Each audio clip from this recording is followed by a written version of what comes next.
VOCAVERSE. Hello. My name is Stepher, and you're listening to VOCAVERSE at WNYU 89.1 FM. Vine boom. I'm sorry I wasn't here last week. I was sick, but I'm better now, and like we all rise again, just like people who rise again.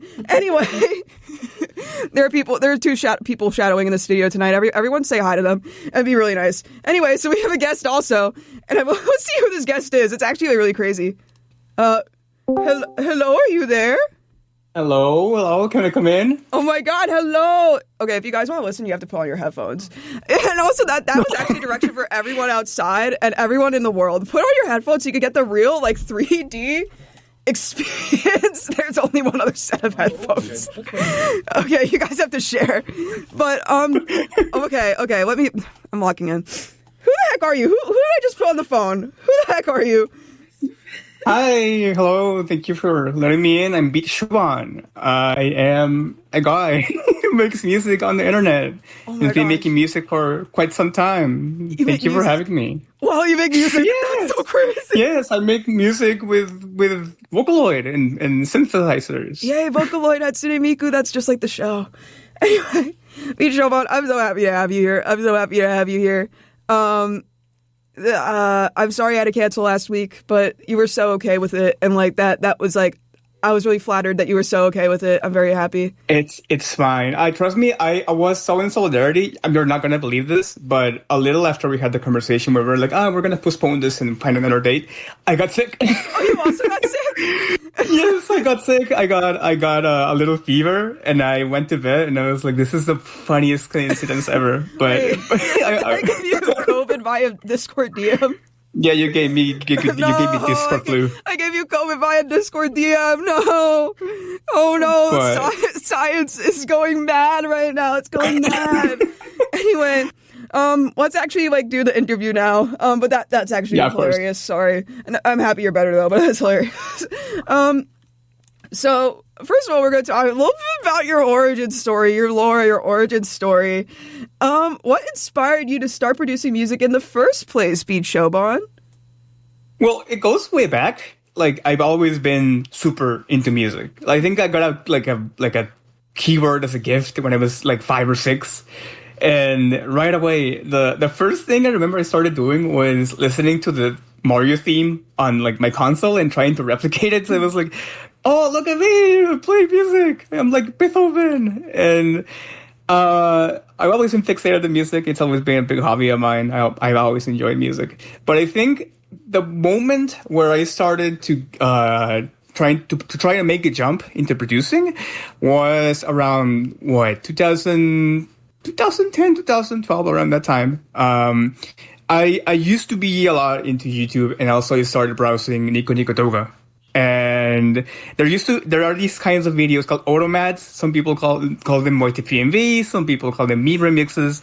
Everyone knows what they are, but some of them don't know how they're called. But if you remember videos of Lucky Star being remixed with Kirby music, or Ronald McDonald with Toho music, commercials of Ronald McDonald with Toho music, they were super popular back then. They still are, but people call them differently, so they're not as noticed. But people are always like, oh, I remember these. And I remember seeing these, and I was fascinated because I was like, how are people making music out of sounds from commercials and stuff? How do you do this? This is crazy. And I was already super into a lot of music that had sampling or a lot of synthesizer and playing around with electronics. I like a lot of Daft Punk, a lot of Fatboy Slim.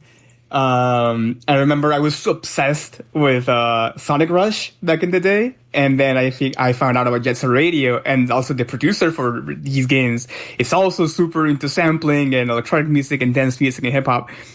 And I was trying to figure out, how do you do that? And eventually, that led me to download not a music software, Sony Vegas, a video software, because that was what people were using for audio editing back in the day. And that's where I started doing very small remixes and very small mashups without a BPM marker. It was horrible because that sounds terrible.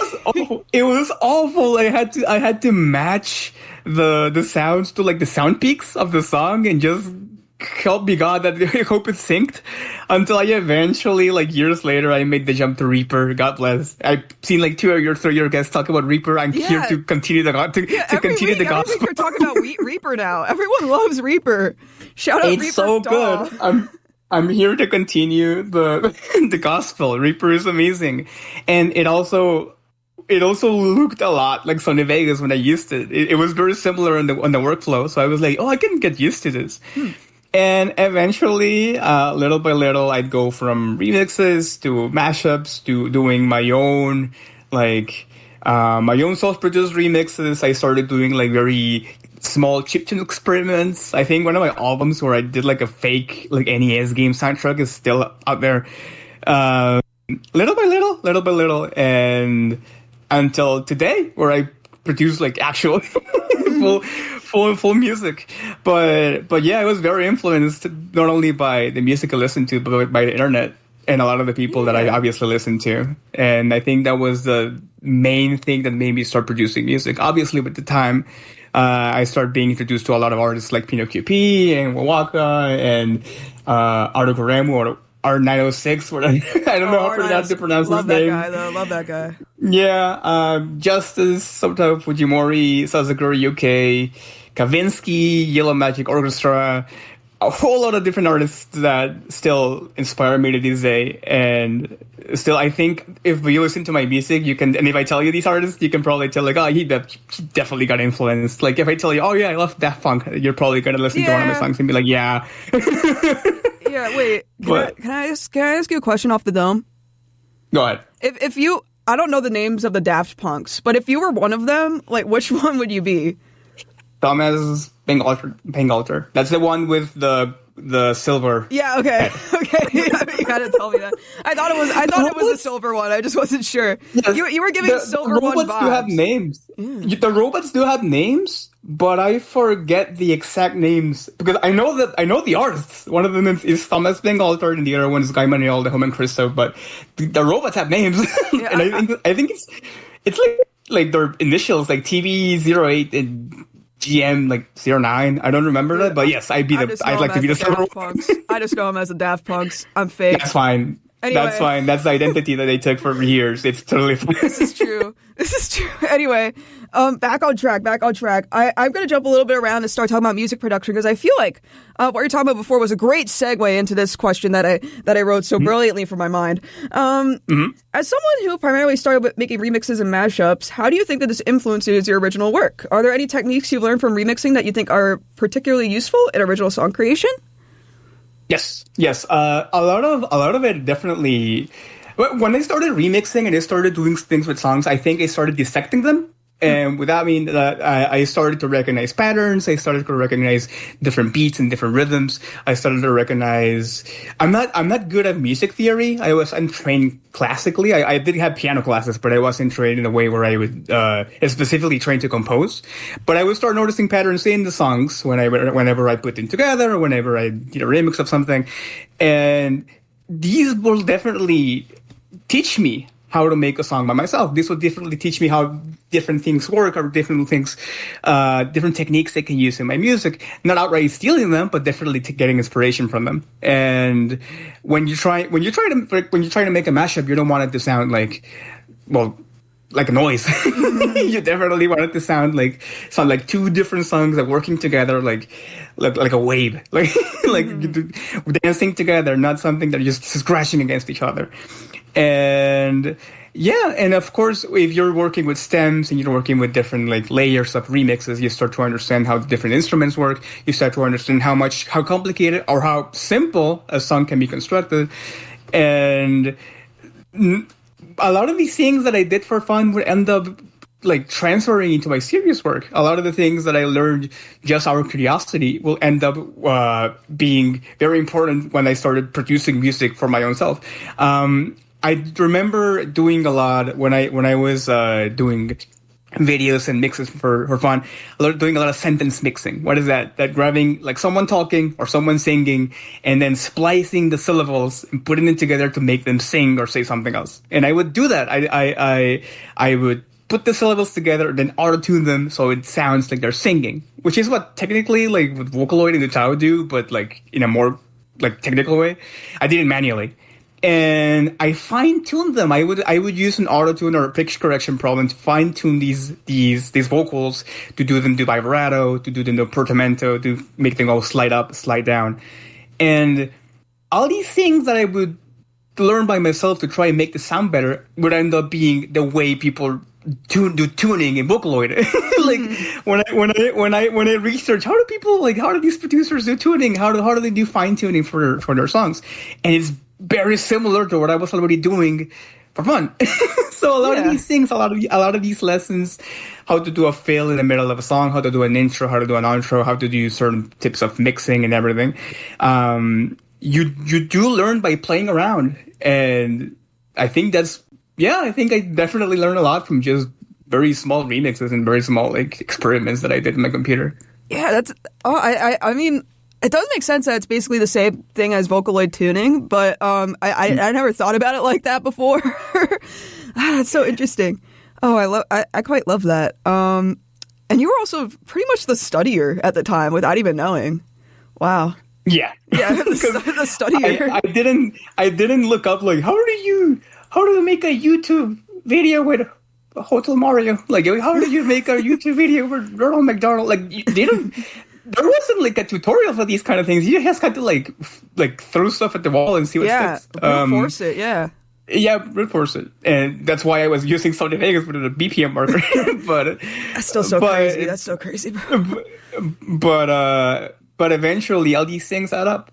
So I think that people, even people right now doing things for fun, even if they do like small like music experiments for fun, I do believe that if they have an interest to do music production, they definitely don't take for granted all these little lessons you're giving yourself, because they're very important. Sorry, there's someone playing a drum in the next room, and I just got distracted by it. I'm just gonna throw one more question just off the dome before we continue. Sure. What is your favorite sample off your mind? Can you replicate it with your voice? Yeah. I think I can replicate it with my voice. My favorite sample is either, I don't know where it comes from, but there's a very specific "ooh" that everyone uses. I don't use it a lot, but I sneak it in my songs a lot. That and the Emma break. I don't think I can do an Emma break without clipping my microphone. Yeah, how would you do that? Would that just be beatboxing at that point? Yeah, because it's yeah. But I need like 2 more layers of my voice to do it correctly. Yeah. Anyway, good answer. Good answer, by the way. Let's continue doing music. We're going to listen next to your song Soul Powered Vocalist by you, featuring Awesome. Hatsune Miku 2023. And before that, I forgot to say the last song because I'm really good at my job. We heard To My Biggest Fan, also by you, Beach Showman, featuring Kasane Teto off the album Damon Doll, released in 2024. And that's not the only time you'll hear that album tonight. Wonder what other song it'll be. Maybe it's the other one Beach Showman also did with someone else. But yeah, I'll see you in a little bit, Beach Showman, after we listen to some music, okay? Okay. Awesome. Catch you later. All right, bye. Bye. Hey, this is VOCAVERSE, hosted by TENN.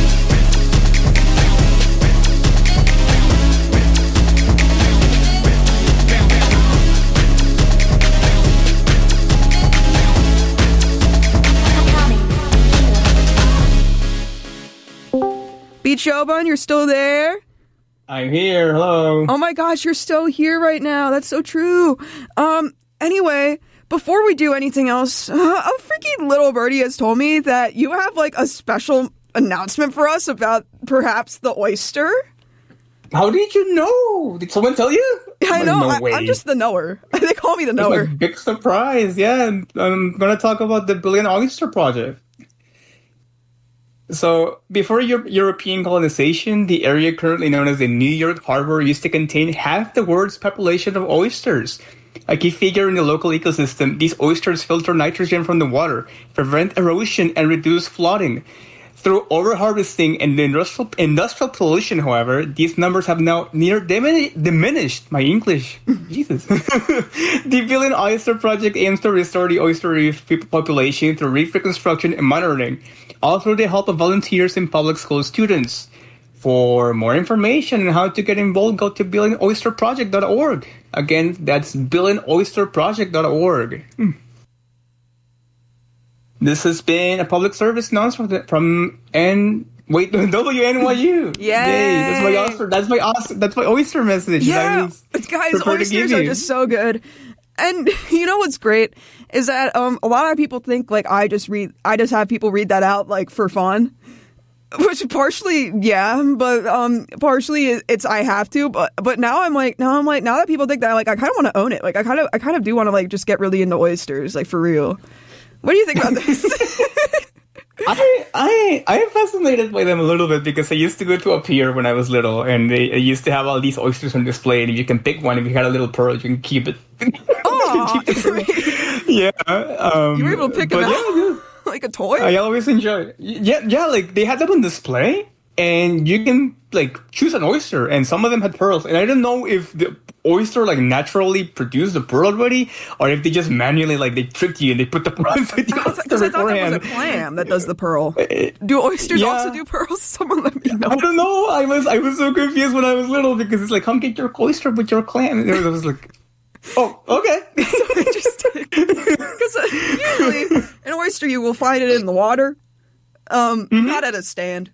So that's just they had it in a stand. They had it in a little shop because they in a little box, and you could just pick your own. And I was like, oh, okay. It's like Pokemon.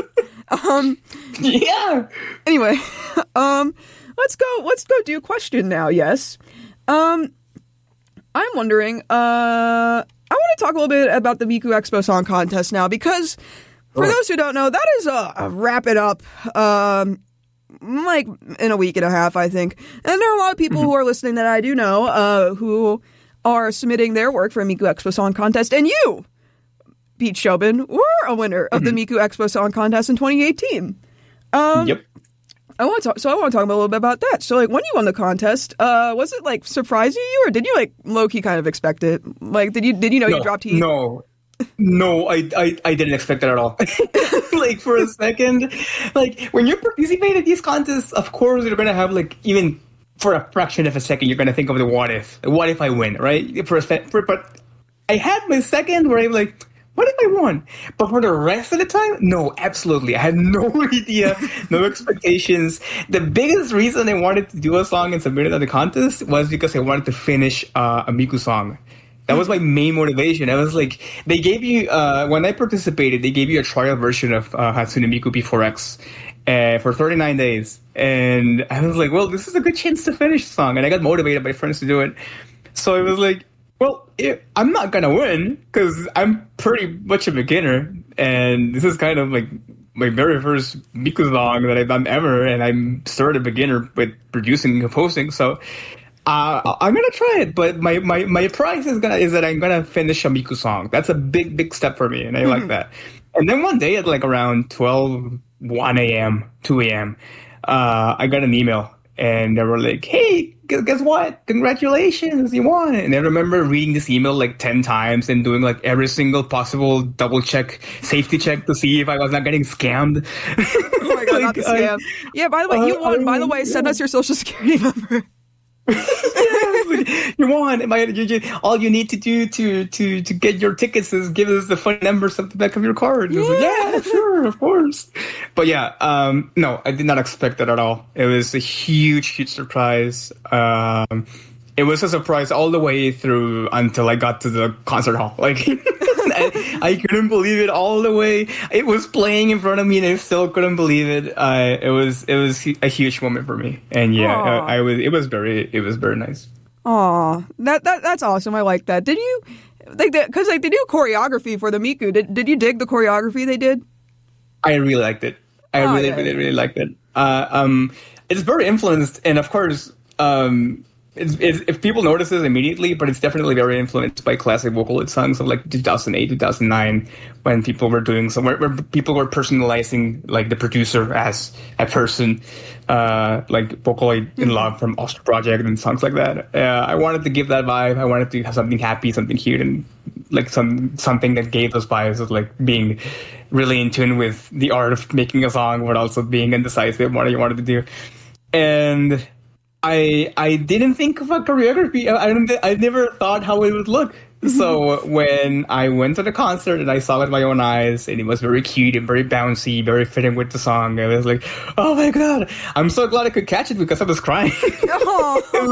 My eyes were teary, a little teary, but they did a great job with it. And the band, I was told that the band was having a lot of fun playing it also. Aww. And I remember I received a video of them rehearsing it. And it was crazy. It's crazy. One thing is definitely seeing my favorite character of all time perform my song, but also, like, as a musician, seeing a song you composed being played live by a very professional band right in front of you is nuts. It's insane. Yeah. it's an otherworld experience. It's amazing. Yeah, that must be really cool, especially the band part, because that's one of the parts I was most enthralled about Miku Expo, because you do get to see the whole band live and the whole band play, and there's something about just having a guitar in a song that doesn't normally have it. You know what I mean? Yeah. Because there's so many concerts I've been to where it's like they'll have a live band, even though I didn't really think they would, and it's just so cool. It's just so cool. Yeah, they improvised some riffs here and there, and it was like, when didn't I think of that? Genius. Yeah, that's wonderful. But yeah, I just like jumping off this, like, because again, the new contest is ending in just a little bit. I was wondering if you, as a veteran winner, have advice or words of wisdom for those who are also entering the contest the contest this year, and maybe the concert if they win. Well, first of all, if you haven't submitted and you have like a song, like a working project song in the middle of it, and you're not sure, you're like, I don't know, it's too amateurish, it's not very good, finish it. It doesn't matter. Have fun with it. Finish it. The satisfaction of finishing it is already a huge prize. I'm telling you. When I finished my song, even not knowing whether it was going to win or not, knowing it was done and having something to be proud of, like a full completed project, it was really, really satisfying. So finish it. If you haven't done it, get to work. There's still some time. You can still master it and mix it. You can still add that little chorus at the end. You can still do it. And if you are one of the lucky ones, just enjoy it as much as you can. Be as self-indulgent as you can. Share it with your friends, share it with your family. Even if they don't get it, even if your family doesn't understand what Vocaloid is, try to share it with them. My grandma and my mom have no idea what Hatsune Miku is. Like they try to understand it, and I remember they didn't get upset, but they were a little weirded out when they started buying like figures and plushies, because they were like, why are you so much into the girl character? And then I showed them what she does and what she means music-wise and everything. And I showed it at the concert, and it was like, it's my song. She's performing my song. And I did the voice and everything. That sort of made it understand. And they were like, oh, she's important. She's important. So yeah, use that opportunity to share. Use this contest opportunity to share it with your friends that are not super into Vocaloid. Use this learning opportunity when you're finishing your song to share it with your family. If you'd like, of course, I'm not going to force you. If you feel awkward about it, I'm not going to tell you to do it. But yeah, like I think it's definitely, it's also a great opportunity to meet new producers. Be aware of the contest results once they're out.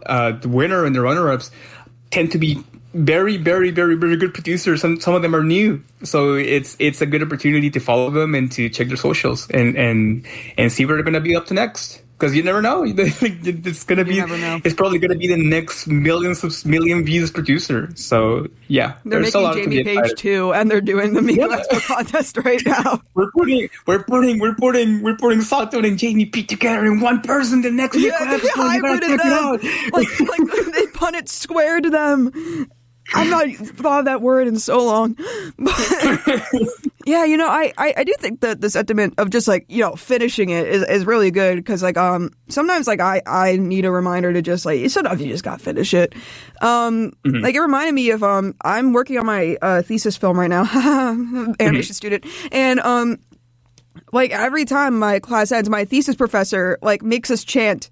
Like he says, what are we going to do? And we all have to chant, finish our films, finish our films. We have to be like as loud as possible or he won't let us leave. It's really scary, actually. Oh my God. And we probably annoy everyone on the floor. But like, I do feel like chanting something like that to yourself could kind of help. Like, finish the song, and be cheerful about it. Don't be mean. Be cheerful. Because frolicking and having fun is the best. I love having fun. It's a part of, I think everyone who listens in a creative medium can agree that enjoying what you're doing is the strongest thing about it. Yeah. Because, there's going to be a lot of struggle, there's going to be a lot of obstacles, and there's going to be definitely a lot of things to be concerned about, the time or blocks and things like that. But seeing when it's done, with your skills and everything, the sweating you're wiping the sweat of your brow and everything, seeing when it's done, it's a very satisfying thing. You get a little pumped up. I want to do the next thing. but even if it's gonna be like climbing the Sisyphean task of rolling the ball again, not the ball. but still, it is very rewarding. So yes, I think people should definitely engage with these kind of things. Yeah, upvote to that, guys. Reddit gold. Why did I say that? Anyway, so I'm gonna ask one more question before we continue. When you can't make a song, I get it. Like the song that won because it's called "Can't Make a Song." I get it. I'm so funny. That's what I wrote. What techniques do you use to get through like some kind of art block? Do you actually stay up 20 days straight? How much of that song is autobiographical? Be honest.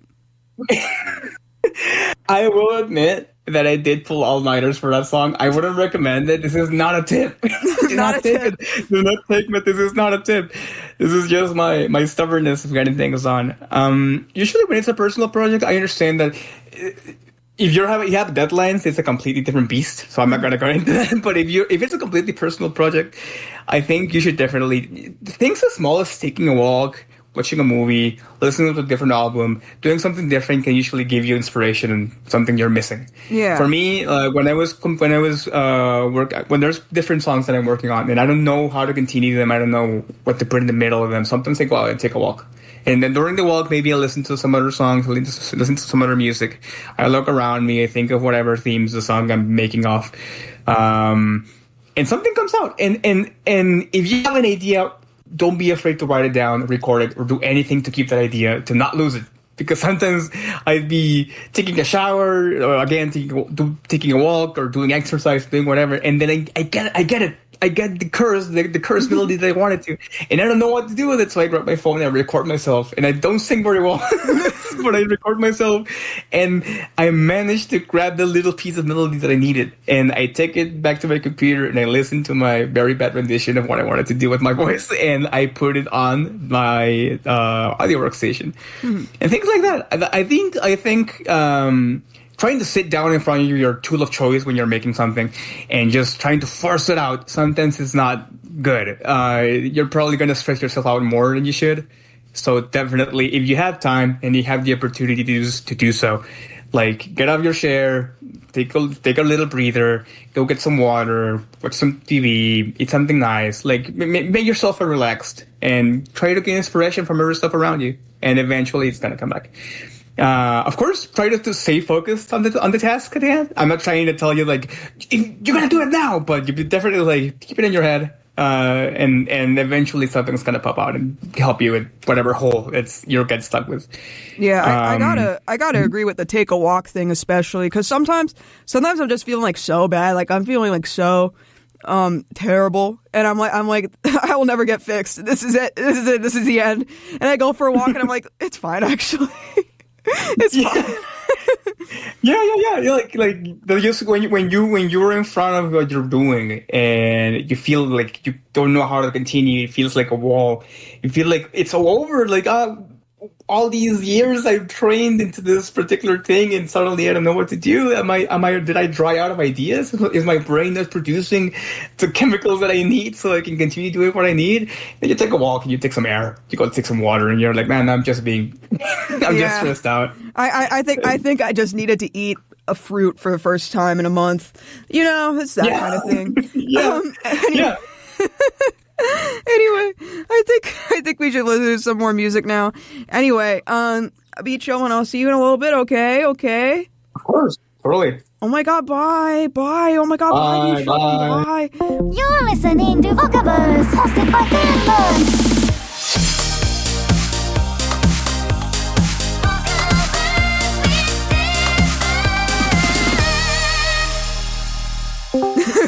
Hello, Beach Showbon. You're still there? I'm still here. Haven't left. For the second to last mic break, we're gonna go right just down over to the Silly Billy section of my interview, and we're gonna talk about SilvaGunner, because I kept forgetting that you were part of it.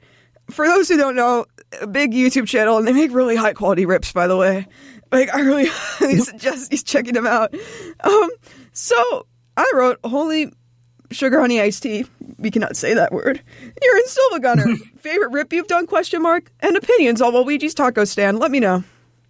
Favorite rip I've done? It's hard to say because I did make quite a bunch of them. But the one that always comes to mind was one that I had to work extra for. It was the title of the video is "The King of Speed, Daytona USA." And the rip itself is an arrangement of Rolling Girl by Waka with Daytona USA instruments. And I remember liking this one a lot because not only it's a full arrangement in the style of the game, but also because I had no idea how to get the sounds from the arcade. So I had to actually ask a bunch of people to tell me how to rip sounds from an arcade game so I could get that done. And the only reason I wanted to get that done was because at the beginning of one of the songs in Daytona USA, the singer goes rolling star, and I was like, that's such an easy pun to make. It's such an easy joke to make. And other than that, it's a pretty serious arrangement. It's just an arrangement in the style of a game. And yeah, I think that's probably my favorite one. But I did enjoy my time in SilvaGunner a lot because of all this silly stuff that I did for fun in there. As for Luigi's Taco Stand, my opinion was that I'm pretty sure there's someone at Nintendo who listens to SilvaGunner. I'm no one's gonna convince me otherwise, because I was playing Mario Kart World, and they do have him, right? They do have him in the hat, right?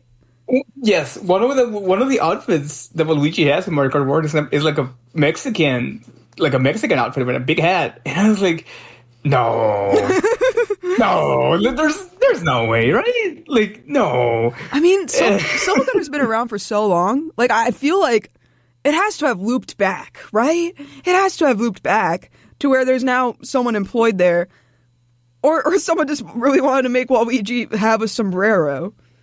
I know Nintendo has used, to my knowledge, I remember this because they made a big noise in the server when it happened, but I'm pretty sure Nintendo has used SiIvagunner BGM before by accident. Because they were looking for the actual song from like New Super Mario Brothers or something, and they ended up using the SiIvagunner version of it. But I think look into this. That's crazy.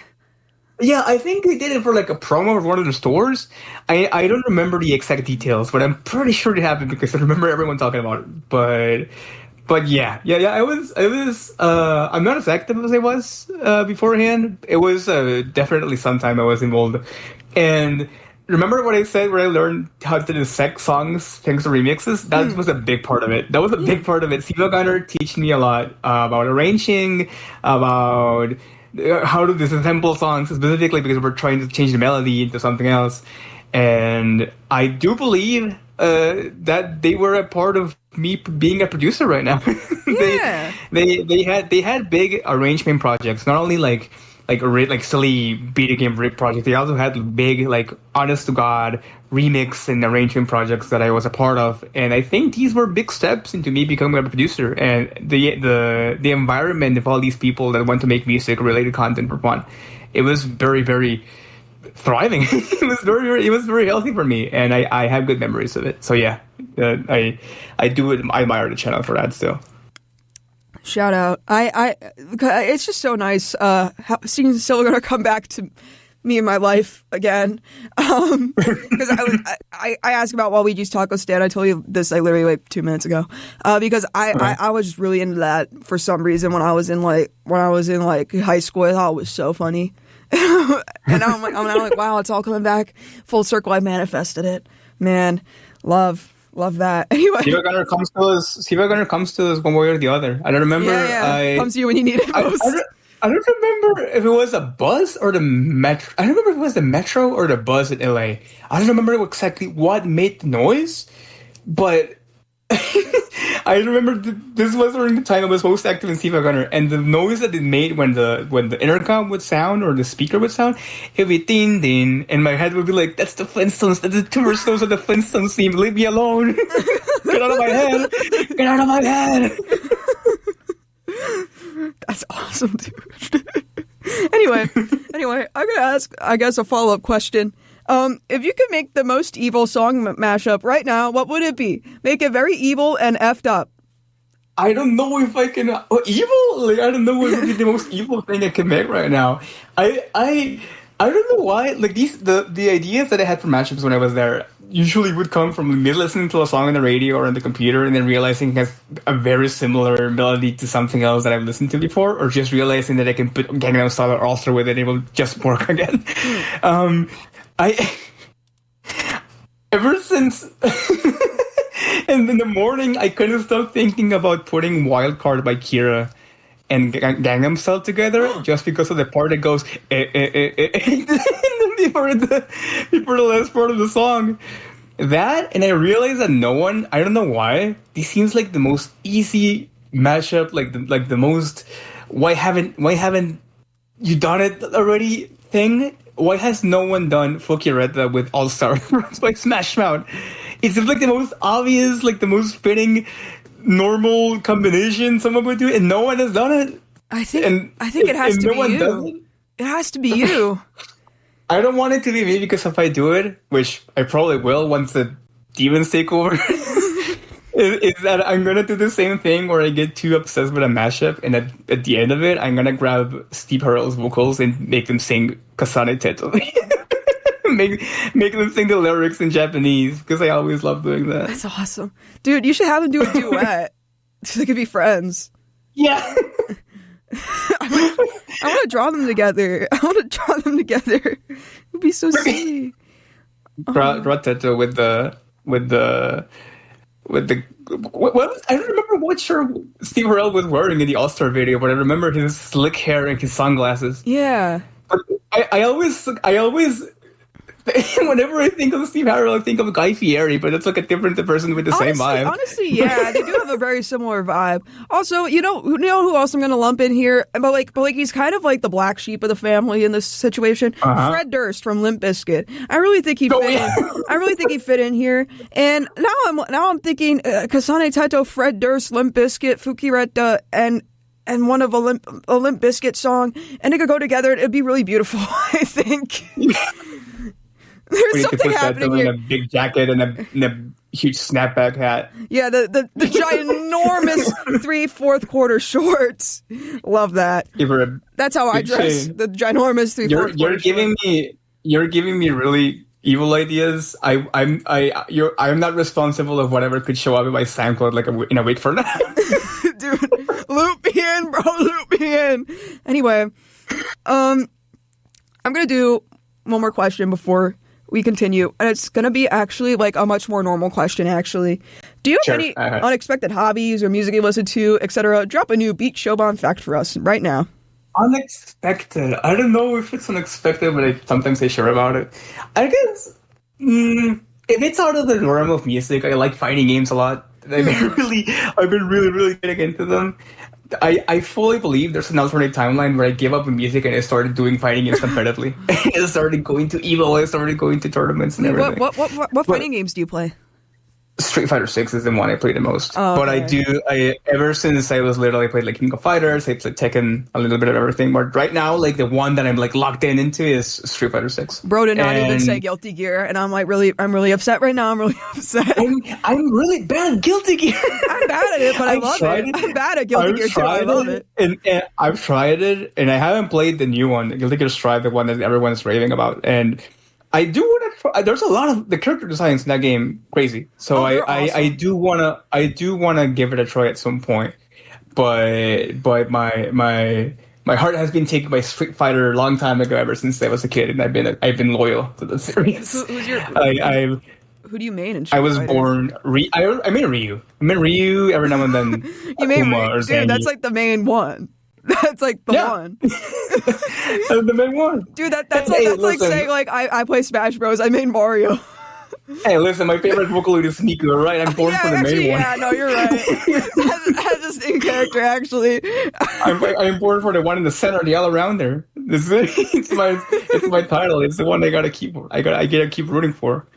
But yeah, and definitely fighting games would be, I guess, a thing that would be a little bit the one that I don't talk about enough. And curious enough, I think fighting games had led me through the urge of getting into real martial arts.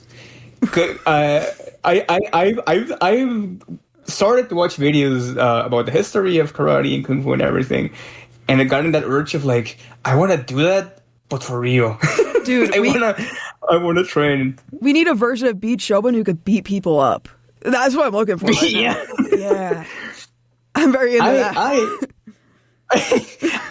I honestly, if I have the time in the future, I will definitely like try and indulge myself in learning something. Yeah, At least, I already work out and everything. I'm definitely trying to improve myself and improve my health. Everyone should definitely give it a try. It's very, very, very good for your mind and your health especially when you're working in a creative space.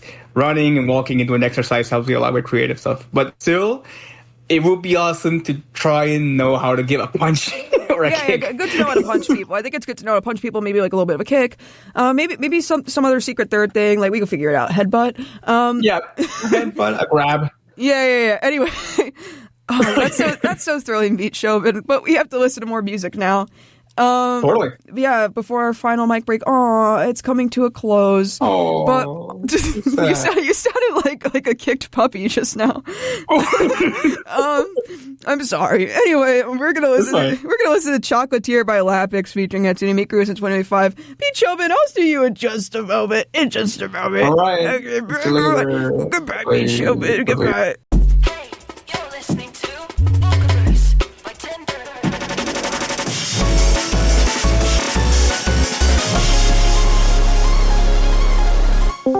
Beat Shogun, you're still here? Hello, I'm still here. Okay, we are at the end of the night, Beat Shogun, and I'm realizing I'm pronouncing your name differently every time. How do you say your name? That's fine. Whatever way you want it to. Whatever speaks to you the most.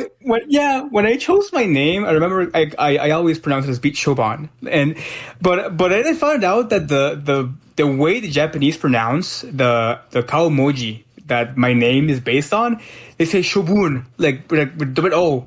So I'm like, just pronounce it whatever you want. Yeah, whatever speaks to me. It's fine. Okay. Yeah. Okay, that's wonderful.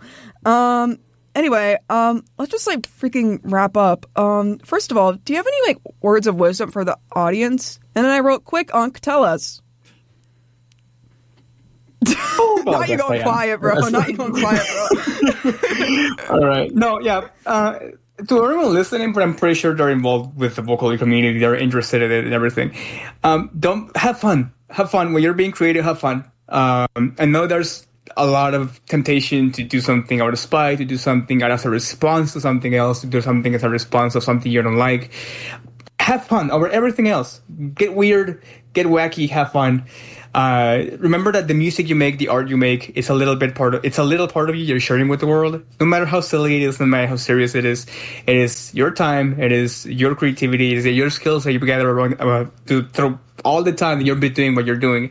You're sharing with people, so have fun, enjoy it, enjoy yourself. Don't fall into cynicism, because it's very easy to fall into the numbers and the trends and everything. It's very easy to get cynical and to get like demotivated by things around you.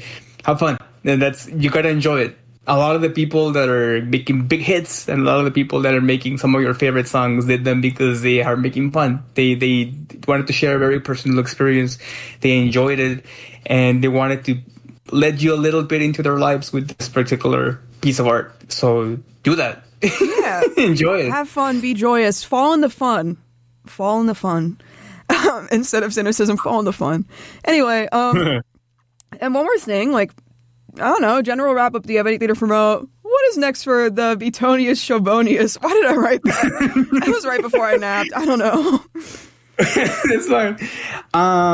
Well, Nothing specific to promote. Just follow my socials. Beat Shoban on everything. Beat_Shoban. YouTube. The site that I like to call Twitter. Blue Sky and everything. Look it up. There's a whole bunch of stuff I'm making. There's a whole backlog of things that I've been working on. There are very exciting times ahead. I've been a little slow for a variety of reasons, health and life and everything, but I'm looking at the pile of things, the little pile of boxes I'm ready to deliver to people's houses, and in the form of music. Yeah, I've been showing delivery. Yeah, a little pile of boxes that I'm ready to deliver into people's music boxes and computers and everything. And I think it's gonna be a very exciting following months. So yeah, if you enjoyed what you listened to here, just follow me, and I'm hopeful that I'll be able to show something fun. Oh my gosh, heck yes. Now I'm all excited. Beat Showman. I didn't even know your answer to this question until I asked it. Anyway, we got one more song tonight before we go for real, and that is, of course, Can't Make a Song, winner of the Miku Expo 2018 Song Contest by you, Beat Showman. Let's just say bye. Thank you for being here, Beat Showman. I really appreciate it. Thank you for having me. You're doing no problem, an amazing work. You're doing something right with this show, and I feel very honored to be part of this. Wait, producers and creators. Sweet. That's actually really sweet, Beat Showman. Thank you. No. What you're doing is great. I think we need these kind of shows, these kind of outreach to the community. I think people need to see that we producers are people like them, that we're just nerds like everyone else. Yeah. And I've seen your guests, I've heard your guests, I've seen what you're doing, and I think it's really, really cool. So I'm very honored to be part of it, and I really appreciate it. Wait, actually, that's really sweet. I'm gonna be writing that for next week, bro. Anyway, thank you so much, Beat Showman, and that's oomph. That's the moral of the story of the show. That's oomph. That's oomph. Anyway, let's just listen to our last song, and I'll see you around, Beat Showman. Thank you so much. Goodbye, Beat Showman. Goodbye. Thank you for having me. Bye.